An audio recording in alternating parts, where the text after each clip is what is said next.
अगर डॉक्टर भीमराव अंबेडकर होते तो सोचिए, अगर डॉक्टर भीमराव अंबेडकर आज हमारे बीच होते, क्या होता? क्या वे वर्तमान भारत को देखकर संतुष्ट होते, या फिर उनके अंदर वही पुरानी आग जल उठती? क्या वे जातिवाद, भेदभाव और असमानता के खिलाफ वही जज्बा दिखाते जो उन्होंने अपने जीवन में दिखाया था? ये कल्पना ही रोमांचक है कि अगर बाबा साहेब आज होते तो देश की दशा और दिशा कैसी होती। एक रहस्यमयी मुलाकात। एक दिन मैं दिल्ली के इंडिया गेट के पास टहल रहा था। रात का समय था, हल्की ठंडी हवा चल रही थी।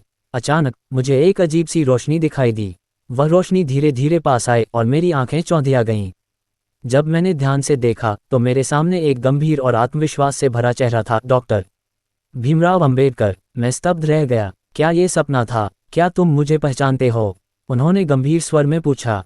जी, आप बाबा साहेब अंबेडकर हैं, मैंने कांपते हुए कहा। वे मुस्कुराए। तो बताओ, भारत आज कैसा है? बाबा साहेब की आंखों से वर्तमान भारत। मैंने हिचकिचाते हुए उन्हें बताया कि भारत ने प्रगति तो की है, लेकिन आज भी जातिवाद, सामाजिक असमानता और भ्रष्टाचार मौजूद हैं। दलितों पर अत्याचार के मामले आज भी सामने आते हैं। शिक्षा और नौकरियों में भेदभाव छिपे हुए रूप में जारी है। क्या सच में? बाबा साहेब की आंखों में चिंता झलकने लगी। क्या लोग संविधान के मूल सिद्धांतों का पालन कर रहे हैं? मैंने सिर झुका लिया। क्या मेरे बनाए कानूनों का सही से पालन हो रहा है?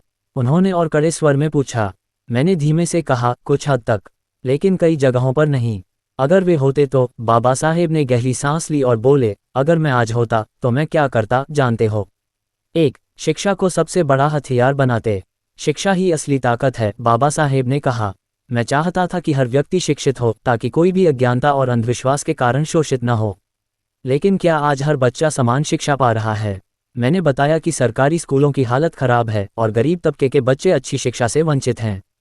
उन्होंने निराश होकर सिर हिलाया। अगर मैं आज होता, उन्होंने कहा, तो मैं डिजिटल शिक्षा को इतना मजबूत बनाता कि हर गरीब बच्चा घर बैठे उच्च गुणवत्ता की शिक्षा प्राप्त कर सकता। मैं स्कूलों और विश्वविद्यालयों में जातिगत भेदभाव को पूरी तरह खत्म करने के लिए सख्त कानून बनाता। 2, जातिवाद के खिलाफ निर्णायक लड़ाई। मैंने संविधान में छुआछूत को गैरकानूनी घोषित किया था, लेकिन क्या समाज में ये पूरी तरह से खत्म हो गया? मैं चुप रहा। अगर मैं आज होता, वे बोले, तो जातिगत भेदभाव के खिलाफ और कठोर कानून बनवाता।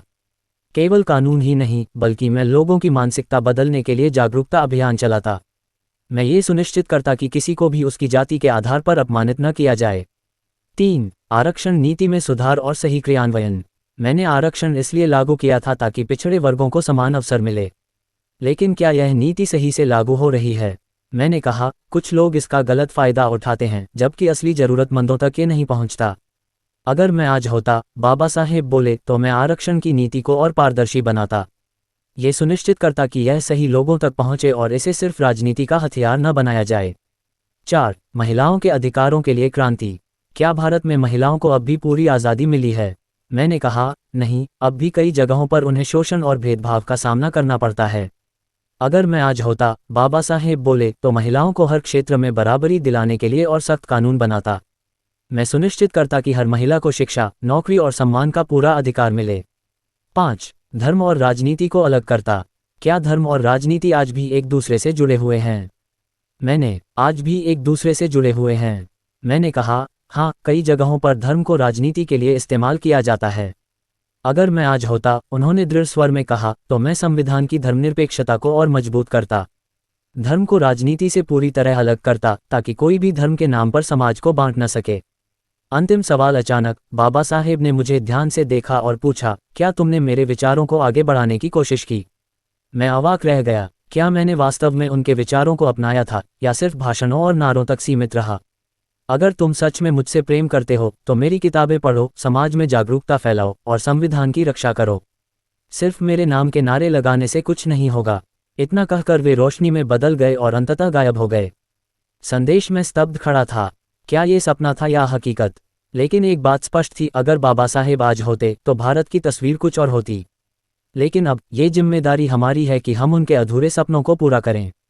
उनके विचारों को सिर्फ भाषणों में नहीं, बल्कि अपने जीवन में उतारें। क्योंकि अगर हम ऐसा नहीं करेंगे तो हमें खुद से पूछना पड़ेगा, क्या हमने सच में बाबा साहेब को समझा? सूचना सिर्फ मान्यताओं और जानकारियों पर आधारित है। यहाँ ये बताना जरूरी है कि यह मेरा वीडियो किसी भी तरह की मान्यता, जानकारी की पुष्टि नहीं करता है। किसी भी जानकारी या मान्यता को अमल में लाने से पहले संबंधित विशेषज्ञ से सलाह लें। धन्यवाद।